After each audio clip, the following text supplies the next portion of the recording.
Hello, my name is Stephen Howe. What I'm making a video about today is people that are flatlining in their lives, that are bored, they're kind of in a malaise.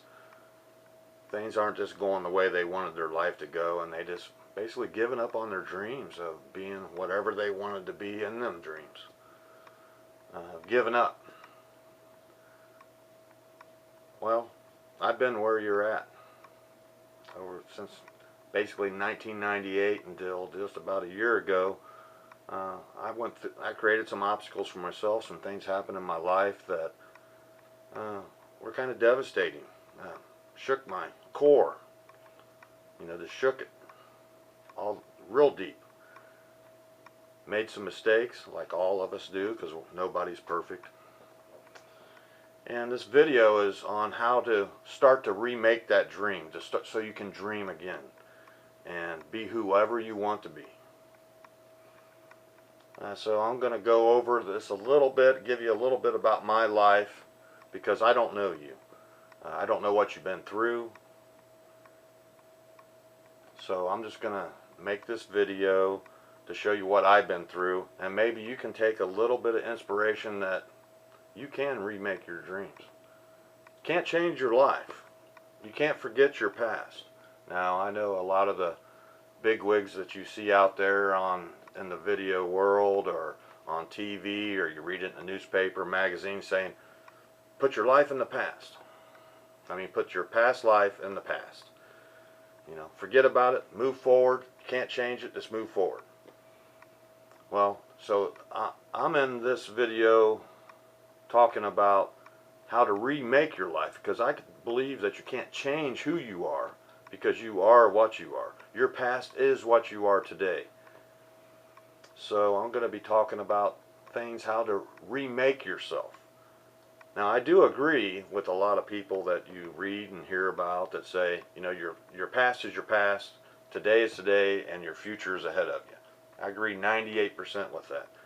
But I also believe your past is who you are, and 98% of the past, just forget about.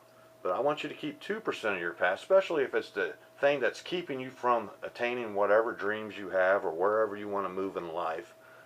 But you got to keep 2%, and you got to put it on a slow drip. And that slow drip is just to give you a reality check on who you are, and to keep you focused, a laser focus on what your goals that we're gonna go over, how you remake your life, how you remake your dreams. So just remember, that you've done what you've done. You can't change what you've done. But I want you to remember what you've done just a little bit. In that subconscious, hook an IV up every day, and just remember those things. And I'm going to go over my life, like I said just a moment ago, that I can only tell you about what I went through, and hopefully, you make changes or start to think about remaking your life. And the changes I'm talking about aren't the changes that make you different.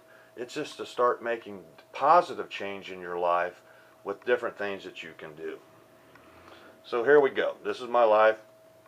This is kind of a corny video, but this means a lot to me in my heart, because what I've overcame is just tremendous to me. I've been through so many things, and I'm today, right now, as I'm speaking in this video, I've never been happier in my life. Each day, when I wake up tomorrow, I'm even more happy, because I love myself. And I'm going to cover all this stuff, but I just wanted to give you a brief synopsis. So if you're not interested in this video, just go ahead and turn the video off, and that's okay, because I'm okay with that. I'm just making this to show people that you can remake your life. You can remake your dreams. You can succeed in anything. I don't care if you're 20, 30, 40, 50, 60, whatever. Whatever your circumstances that happened in the past, you can overcome that. And so let's get started. Well, I was born in 1959 in Dayton, Ohio, and lived a pretty good life. I had 2 brothers and a sister, and a mother and a father, and the typical family of the 60s and 70s. Things went well. You had your ups and downs, just like everybody does. But graduated from high school in 1977.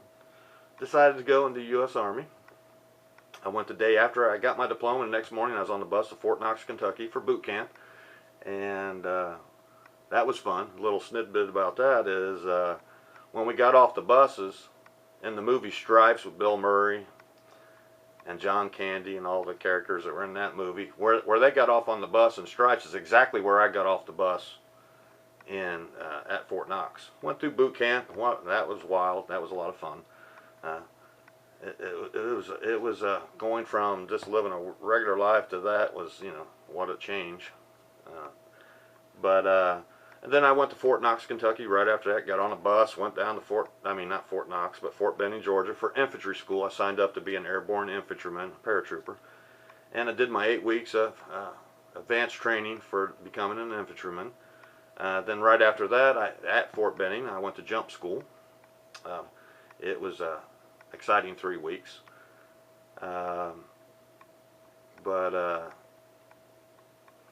During jump school, just a little story about that, you have 3 weeks.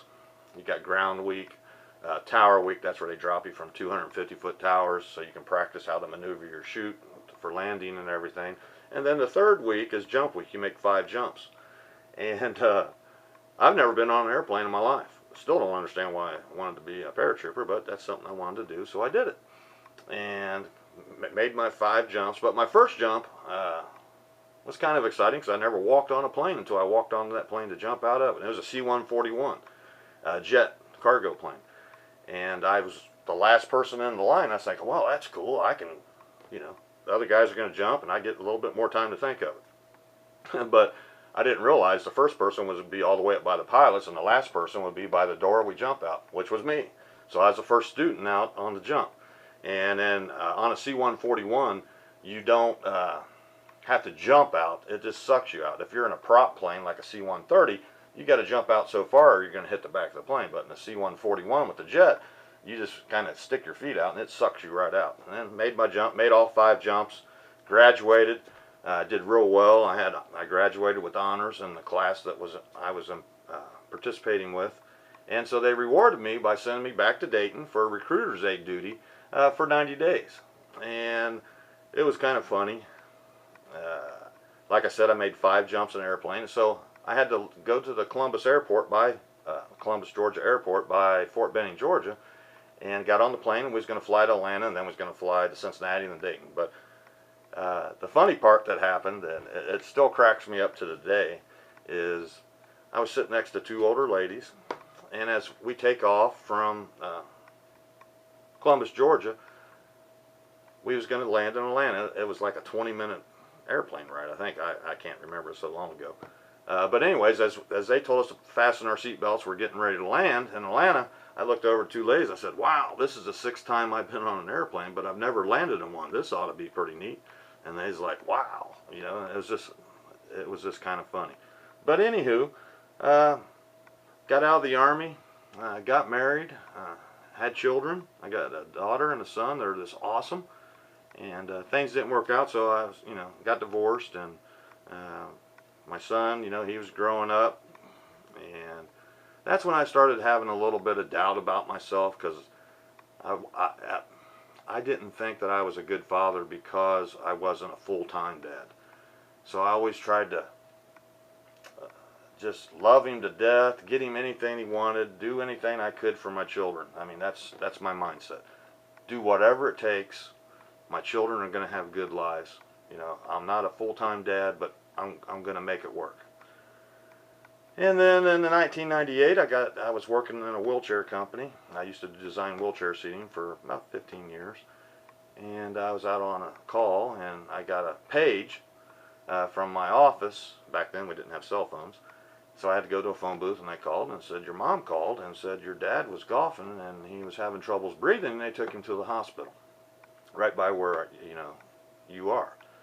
And your mom can't make it there because she doesn't drive, and she's waiting for your sister to pick her up. So go on over there. So cruised on over there, walked in, pushed a button at the emergency room window because there's nobody there.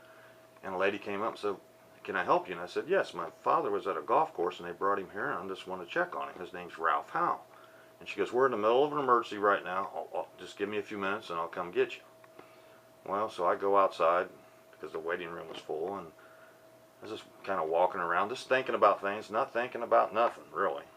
Just a lot of minutiae thoughts about different things that was happening to me through the day. And it was pretty wild. And then she came out and said, I need you to come back in the back. And I was like, oh. I was just thinking my dad's having short. I was going to see him. He's going to have oxygen on. He's going to be, what the hell are you doing here? Blah, blah, blah. And it so happened that he passed. And very sad day for me. I love my father, and he was just awesome. He was retired. He golfed like 6 days a week. Now, some days he would golf 2 different golf courses. So with all the sadness, I was happy that at least the last things he saw in this life on this earth was what he was passionate about, and that was golf. And then about 4 or 5 months later, my daughter, I took my daughter and my son, and we always went camping every summer, and we was camping, and we was making s'mores, sitting by the fire, and it was pretty awesome. But then my daughter, she liked sticking sticks into the fire, and then it would get that red glow, and then she'd twirl them all around and everything, and it was pretty cool. But she was getting real close to the fire, and I was kind of concerned, so I was sitting back about 5 feet in the lounge chair, and I said, Marissa, you're too close. And she didn't even, budge when I said that. And so I was like, Marissa, and I said it a little bit louder. Nothing. So I got up behind her and said, Marissa, nothing. It's just like, she had earplugs in. And I was like, oh my God, what's going on here? So I called her mother from the campground the following morning and said, hey, we need to go take Marissa to see a doctor. She's, something's going on with her hearing. And it was devastating. We come to find out that, she's deaf. And over the next year, we had therapies, we had different medicines, and then we finally had a cochlear implant put in for her. And that, was just, me working with wheelchairs, I saw people a lot worse than just being deaf. So, I was okay with it, as a terrible thing, but, we would deal with it, we would overcome. And then about a year later, we get a call from her school, and they say, hey, we think she needs to go see an eye doctor. Well, it's just like, okay. So we go to the eye doctor, and we start that whole process, and the doctor says, man, she's got some big, huge masses in both her eyes. She can barely see. But I don't know what the masses are, and I don't know where, what's causing them. So over the next 3 or 4 months, they put her to sleep. They go in and try to figure out what's going on. And this doctor, this eye specialist at the hospital we was at, says, I don't know what's going on, and it's starting to really concern me. So he set us up to see a doctor up in northern Detroit, Michigan, to go see him and see what's going on. So, that takes about a month to get up to see him. So once that appointment's there, we all drive up there, and as soon as we're just thinking we're going up for a consult, he'll give us an idea of what's going on. Who knows what the future's going to lie. And then all of a sudden he says, he's just looking at her for 5 minutes. He goes, well, you're going to have to spend the night here. You need to find a hotel because I need to put her in surgery first thing in the morning. And that was just like, wow. It's just, we've been dealing with the deafness, getting the cochlear implant in, now this. It's just like, my dad passed, it's just, I was starting to get real down about life. Things just weren't going the way I was hoping they would go. And anyways, over the next 6 to 8 years, she had a total of 8 eye surgeries. At times she was totally blind. One eye would work, then the next eye, then the other eye wouldn't, and then they would switch, and that eye would start working, and then the other eye wouldn't, and well, at least now they're stabilized. Things worked out, but at the time, the doctor's telling us, she could go blind, totally blind, forever, at any time. And I was really down. And then in 2003, my son graduates from high school. Awesome kid. He's just one of the most wonderful people you can ever meet. And so is my daughter, as a matter of fact, as that goes. But I'm explaining the struggles I went through a little bit here, and it's going to lead up to a big decision that I made that is this. Well, I'll cover that in a few moments. Anyways, my son gets accepted into the University of Dayton Business School, an awesome school, very expensive school. So he gets enrolled. I'm thinking, well, I can afford that. You know, I'll make it work somehow, some way. You know, it's going to be, after his scholarships and everything, it's still going to be like $1,500 a month. But I want my son and my daughter to have a great start in life. I don't want them to live like me, going from a different job to here, just making enough money to make it. A lot of times I had to have part-time jobs on top of the full-time, and I didn't want them to live my life. I wanted them to have a great start and just be successful and happy and just be a better person than I, and have different goals and different dreams. That's something that I just gave up on. Well, and then into 2004, the summer of 2004, and I'm struggling paying the college bills in the first year there. It's just going nowhere. I'm actually getting behind. I'm not making my payments every month. I'm thinking, oh my God, you know, it's going to just get worse, and then I'm going to have to tell him I can't afford this, and who knows what can happen then.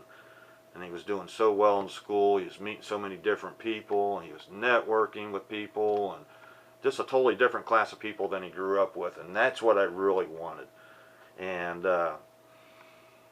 then in August of 2008, my mom found out she had lung cancer. I think it was August. Well, and then Christmas Eve of 2008, she passed from it. She had it so bad they couldn't treat it and everything. And then she passed on Christmas Eve, and I was just like, wow, now I don't have any parents. It was just awful, you know. And then in the meantime, all them surgeries with my daughter's going on, and I'm very depressed. I mean, looking back at the time, I thought I was doing good. I was just struggling. I was starting to get angry because all the things that were happening. Not to blame it on anybody. I was just angry at life a little bit. Well, then I was, just like I said a moment ago, I was behind on the student loan payments, and then I made a decision that was the worst decision I made ever in my life. I decided to fraudulently get federal student loans so I could pay for college, but I did it illegally. Knew I did it illegally. But the mindset I was in that time, I didn't care. I'm going to get my son an education. I'm going to have some extra money to go take my daughter to Disney World. I don't know if she's ever going to, you know, lose her vision. I always promised her we're going to go to Disney World, you know, and we went on different vacations. I took her places. I bought her things. I bought my son stuff, knowing the whole time that I'll probably go to prison because what I've done is just illegal. But I had that moment where you had the one guy on this shoulder, one guy on this shoulder. This guy's saying, you can't do this. You'll figure out a different way. This guy's going, who cares? Do it. You know, your kids come first. Who cares what happens to you? Just do it, and then, you know, maybe since you're doing a good deed, getting your son through school, taking care of your daughter, something miraculous will happen. And that's the mindset I got in. I'm doing a good thing when I was really doing a terrible thing. But anyways, I'm telling you this, not because I'm proud of what I've done. I'm not telling this and saying I'm ashamed of what I've done. I done what I done because I did what I did. And it was wrong. And it was just a bad thing. Well, you know, my son graduated. And then the worst thing was I had to tell him what I'd done, because that couldn't go on forever. Because when you get student loans and you defer it, guess what? As soon as somebody graduates, you got like 6 months, and I knew I couldn't pay that back. So I had to tell my son what I've done. I had to tell my daughter what I've done.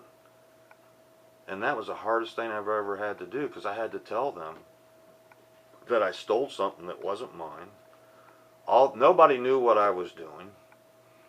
And all the lies I told, because every once in a while I said, well, how are you affording this? How are you affording that? How are you affording that? And I made up all these lies. I started living the lie. And I had to come clean. And I had to go tell the police everything I did. Well, to make a long story short, in 2008, I got sentenced to 4 years in prison. Actually got sentenced to 17, but there was so many different charges, they ran them concurrent, so the highest amount of time I was sentenced, that's the longest I had to do, was 4 years. I'm 48 years old. I lived a pretty good life. I never been around people like that. And it was awful. So in May of 2008, I entered the state penitentiary of Ohio. Totally as low as you can get. I mean, it's hard for me to say that, but I was done.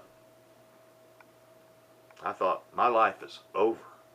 Not thinking suicidal thoughts, but just looking, knowing, watching the news and growing up, people that go to prison, their life is shot. They're going to have troubles finding a job. They're not going to be able to do anything when they get out. So the first few months, I was just laying low. I didn't want people to know who I was or anything. I didn't want the guards to know my name. And then I started thinking, hey, pick yourself up, quit being a wussy, and you can change some things about you. You can remake your life. So instead of laying here and feeling sorry for yourself, get a grip, young man. Even though I was an old man at that time, 48, I think. But, I just told myself, hey, you can do this. You've overcome so many things. You've overcome the things that's happened to your daughter. You have overcome jumping out of a plane, relationships breaking up. You're a leader. You can get this done. So what I started doing was, instead of just walking around the yard and goofing off with the guys when we was allowed out of our cells, I started working out. Started eating better at the chow. Don't let nobody, people aren't getting great food in the prison system. That's I always crack up when I say, wow, they're getting 3 meals a day, they get free medical. I mean, I could go on and on about prison, but I'm not. I just want to tell you about the circumstances that I was in prison and what I started to do in prison. Well, within about 7 months of being in prison, I went from being laying flat on my back, flatline dead as a human being, to being the happiest I've ever been in my life. And I know that sounds kind of weird, but to some of the things, I started going to the library and getting self-improvement books. I started learning how to remake myself. The decisions I make, how to think. I mean, I read probably 150 books in the time I was in prison. And I started just taking little bits from each book and putting them into one thing. It was just amazing. But and by exercising and then eating healthier, quitting smoking, just started taking care of myself. I used to tell my kids when they come visit me, or when other people would come visit me, or when I was writing letters, or when I was talking to them on the phone, I've never been happier in my life. Not that I was in prison, that I started taking care of myself. I started loving myself. And that's so important. You can't do nothing in life until you love yourself. And each day since then, I've had some, little obstacles here and there, but I wake up every morning and it's just awesome. I absolutely love life. There's obstacles, sure, but that's growth. I call that growth. You just overcome these little things, keep making the right decisions, put yourself first, you love yourself first, and you can overcome anything. So I've been there. When I said that earlier in the video, I think you can't be any lower. I had so many things stacked on top of me, and little by little bit, I started knocking them off of me. Then I got to my knees. And then I got to the point, even in prison, where I could stand up and be happy, be proud of myself, looking forward, having that little drip of the 2% of my past just to keep me grounded, but look at the world, here I come, And then I got out of prison, tough time finding a job. It was tough. I went through so much stuff with that, it was just simply amazing. It's a tough thing, but I didn't give up. I kept my core values that I created within myself in prison, that I can do this, little step, little step. And now I'm starting to even go higher than I thought I had any opportunity to do. But I'm going to cover that in later videos.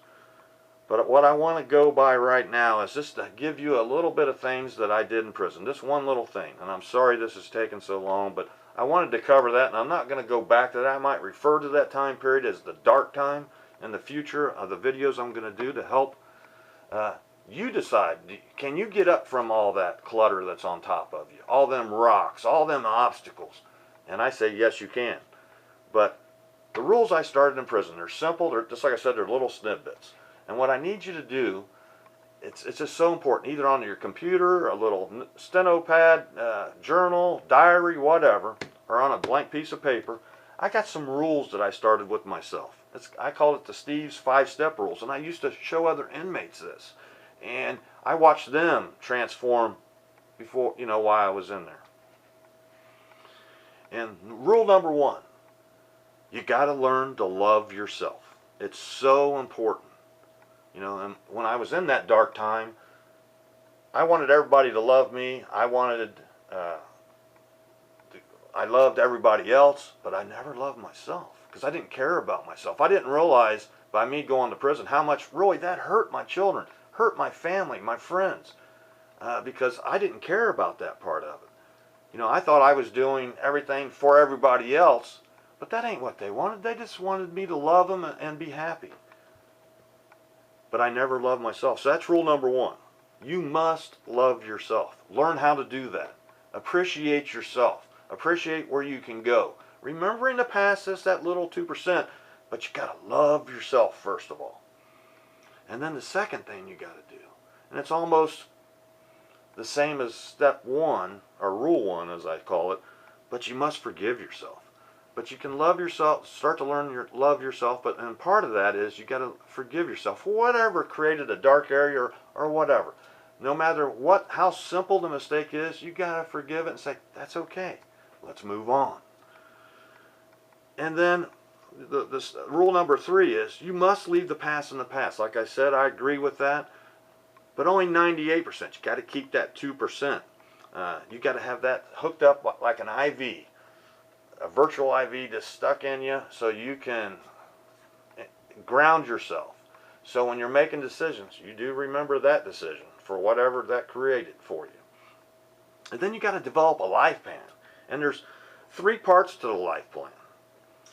And I want you to write it down on the paper in the journal also. And I hope you're writing these down. You got to write on a piece of paper, number 1, what are your dreams? I don't care if it's money, career, working on yourself. Where do you want to be tomorrow, next month, next year, 5 years, 10 years? What do you want to become?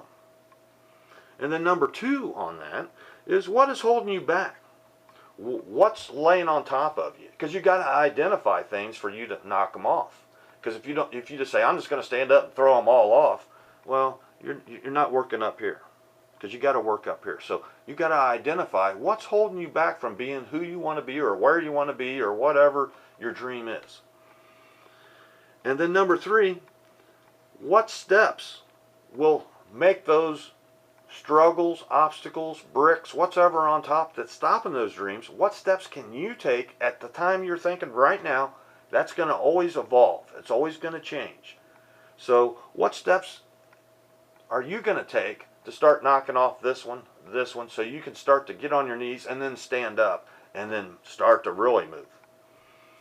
So it's just so important. Once you decide what those steps are, you have to start taking action. You can't be a procrastinator because you're going to get back into that malaise and then you're going to be right back where you're at. You're going to move up the hill and you're going to slide down that hill. The goal is to get up here. So you got to go. So once you decide what the steps are, and just like I said, they're going to evolve. Once you make one step, that step 3 that you have might change.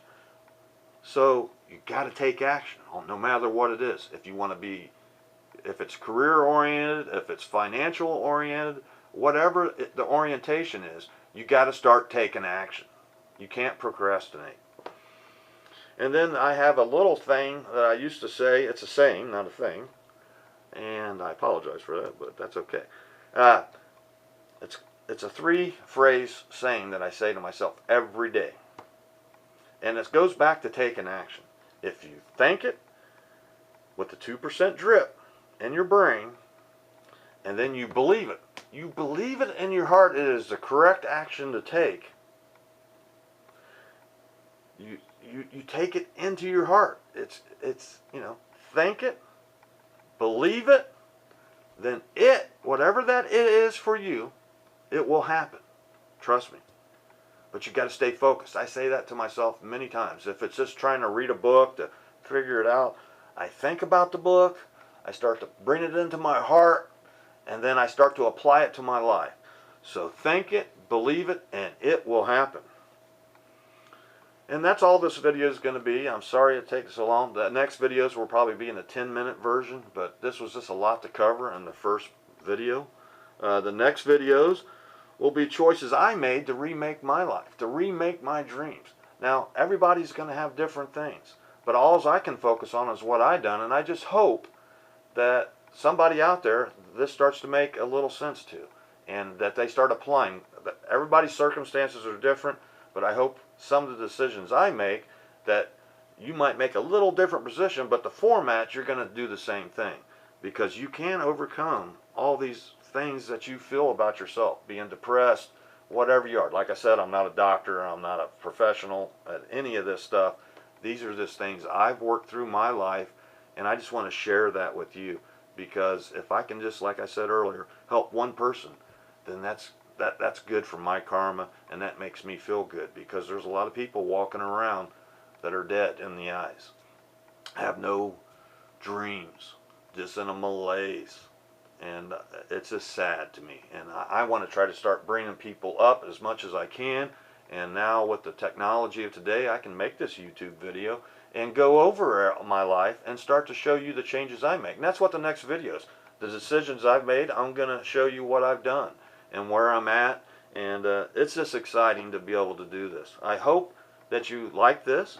You can go down below and subscribe so you can see what I've been doing, and follow my story, follow my journey. It's going to be interesting, and it's pretty cool. So till to the next video, Merry Christmas. Take care.